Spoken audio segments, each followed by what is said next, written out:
यहाँ पे सब शांति शांति है, यहाँ पे सब शांति शांति है, ये शेर है अमन का।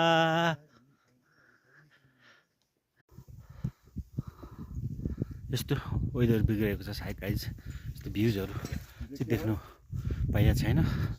तथापि यो चिलिङ हावाले शरीरको छालाहरूमा गरेको एक एक स्पर्श पनि स्वर्गीय नै छ।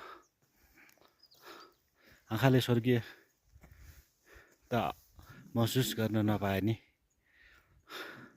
मांसपेशीका तन्तु तन्तु छालाका स्नायुहरूले आज स्वर्गीय अनुभूति गरिरहेको छ। Feel the chill, feel the wind. केटा फाइनली भेट भयो गसाकुण्ड।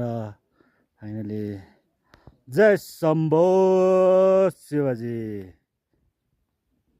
यो गसाकुण्ड हो, सबैको कल्याण होस्। जय प्रभु।